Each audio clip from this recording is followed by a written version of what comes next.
Hello and welcome back to Bits and Bobs.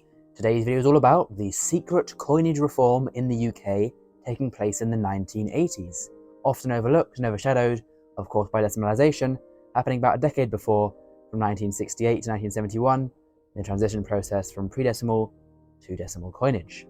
So then the story begins in 1980, with a big change to coinage being a very, very sad time for many people, with the demonetization of the classic and beloved sixpence. The sixpence had been legal tender since 1551 in the reign of King Edward VI, all the way through being issued in hammered coins after the interregnum with Charles II, up through early milled, modern standardized sixpences of sterling 50%, and right up to Queen Elizabeth II. As we can see here, this is a Queen Elizabeth II one. And they were still legal tender after decimalization. They survived decimal day in 1971. Now the sixpence survived because the shilling also survived, because the shilling, as we can see here, the shilling was worth, of course, 1/20th of a pound sterling, but 5 pence is also 1/20th of a pound sterling. They're both worth the same relative to the pound, and the pound stayed the same. No change happened to the pound sterling, only its subfractions. So the new 5 pence was made the same size, diameter, width, and all the same as the old shilling, and they were used interchangeably, shilling or 5 pence, as they are both worth the same at 1/20th of a pound. Now the sixpence is of course worth half of the shilling, which is 2.5 pence in new money, and it was said that the sixpence could be equivalent to 2.5 new pence. So a shilling is 5p and a sixpence is 2.5 new pence.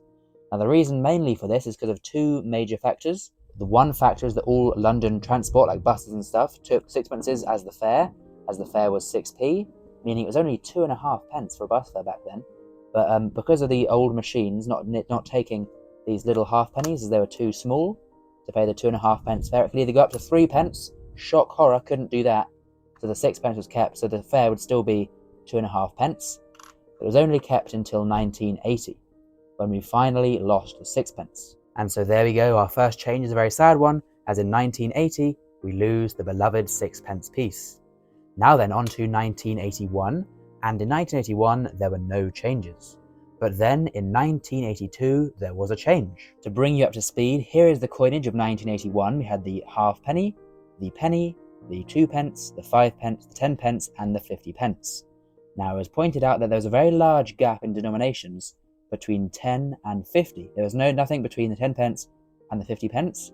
Many other countries, such as the US, had the quarter coin, but between their 10 cents and 50 cents there was a quarter, and it was believed that the UK needed something similar. So it was chosen to be introduced, not a quarter, not 25 pence, but rather, of course, as we know now, the 20 pence piece. Here I have one from the first year of issue, from 1982, the year the 20 pence piece was introduced, which of course quite nicely slots in here, if we zoom out, slots into our little coin system here, right there, worth twice that, and just below half of the 50 pence.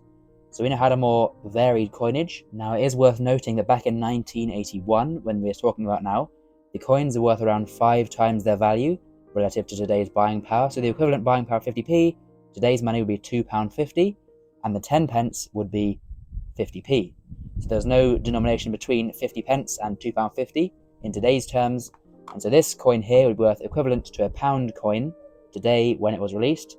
So things that cost £1 now would have cost around 20 pence back in the day. So when it was released at the beginning of 1982, it made a good sense and a good decision to have a coin between those two values. There's lots of things that cost, 40p, 32p kind of thing.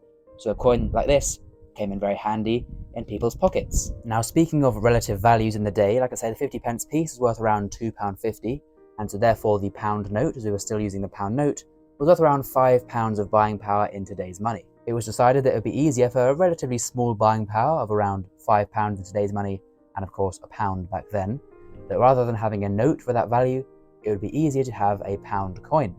And so in 1983, the pound coin was introduced. And so the next 1980s change to the coinage was the introduction of a new coin, the new pound coin, as we can see here.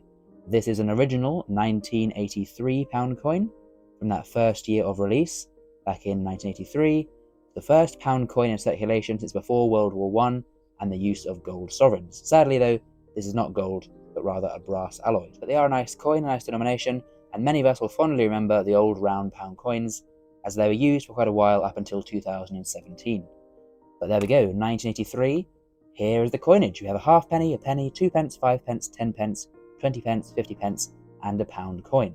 And the pound note would later be demonetised after the favouritism over the pound, for the pound coin over the pound note. So we're only up to 1983, and already we have 2 new denominations in circulation. But our next change, coming in 1984, is not a new addition, but rather a demonetisation, as in 1984 we lose the halfpenny. The halfpenny, of course, a coin being used since medieval times, would finally be lost to the nation in 1984, and we would no longer ever see again prices done in pence and then halfpence. That would be lost to inflation and time in 1984, because in 1984 the halfpenny had an equivalent buying power today of 2.5p, or about 2.4 pence. So that is very telling for the coins of today, as of course we have 2 coins currently in circulation, the penny and the 2p, that are worth less than the halfpenny coin was when it was demonetised. So very scary for the penny and 2p. Personally, the penny, a quick side note, the penny is my favourite denomination. The English penny dates back to 785 AD, before the formation of the Royal Mint, before the formation of, the England under one kingdom. The penny is older than that. I think it'd be a travesty and a shame to lose the penny. So luckily for now, we still do have the good old British penny. But that's a bit of an off topic, as back to the story of 1980s. 1984, we lose the halfpenny coin. So goodbye to the halfpenny 1984, and comment down below, are you old enough to remember the halfpenny coin in circulation, be it decimal or pre-decimal? Personally, I sadly never got to use a halfpenny coin, as it went before my time. Now I have skipped over one change that is worth mentioning, not a change to the coinage itself, but rather a change to the actual coins in terms of their design. As you can see on most of these coins, they say new penny there, new pence, new pence, new pence, and even the old halfpenny said new penny. This change happened in 1982, and so the halfpenny was just in time to receive this change. The change was that the coins no longer said new penny, as decimal coins are no longer new in 1982, and they now said their actual value. So we can see here, it says halfpenny, as you can see, because that's the actual value. So the penny, rather than saying new penny, then said 1 penny.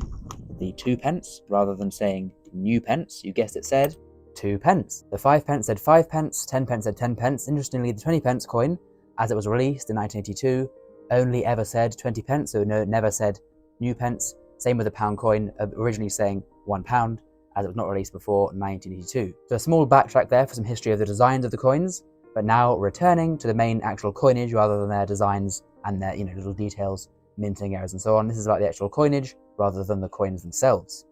So moving on now to 1985, there was no change in 1985. I will just point out, as it is worth mentioning, that in 1985 the Queen's portrait changed from a second portrait by Adelmation to her new third portrait designed by Raphael Maklouf. We can see that on the right. Then we come to 1986, when there was a change. I've got one here. The change was a new denomination being introduced. Happy times, back to 9 coins in circulation, with the new £2 coin being released in 1986. There is the current coinage, and here we have the new coin, the new single metal £2 coin, done in the same style as the old pound coin. And here is the first design. These all bore commemorative designs, things like the Bank of England, the Bill of Rights, and so on. This one, the first one, is for the Commonwealth Games in Scotland that year. Now these never caught on as much as the £2 coin today. The old single metal £2 coins never were as popular as the pound coin back then, or the £2 coin today, but nonetheless a good coin to get back in the day. £2 in the 80s, worth around, closer to £10 today, so a good bit of buying power with that coin, a nice coin to have and see in your change in the 80s. And there we go, there is the coinage of 1986. Now I do apologise, there's 2, 4, 6, 8 coins there.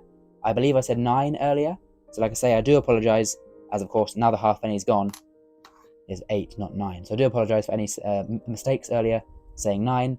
But in 1986, as you can see, there are 2 of the pound denominated coins, 4 of the silver coloured coins, and then the 2 coppers, the penny and 2p. There we go, onwards to 1987. Now there are no other changes I'm aware of in 1987 to the coins, or in 1988, or in 1989. And so there we go. The 1980s saw the demonetisation of 2 beloved denominations, the 6p piece, lost in 1980, and the halfpenny, lost in 1984. but we did get the introduction of 3 new denominations, which is the 20 pence, the £1 coin, and the £2 coin, all still used today. So 5 coins came in and out, 2 went out, 3 went in. So definitely, in my opinion, an overlooked coinage or recoinage of the 1980s. Big change happening to coinage, excuse the pun, big change to coins in the 1980s. Maybe not as severe, of course, as the 1970s with decimalization, but still not to be overlooked, the recoinage or the mini recoinage, the secret recoinage of the 1980s. So there we go. Comment down below any facts you have to add to this video and correct any mistakes I've made. And of course as well, please, if you enjoyed, do leave a big like on the video and subscribe, comment down below, all of that good stuff, and I'll see you next time for some more coins in the future on Bits and Bobs. Bye for now.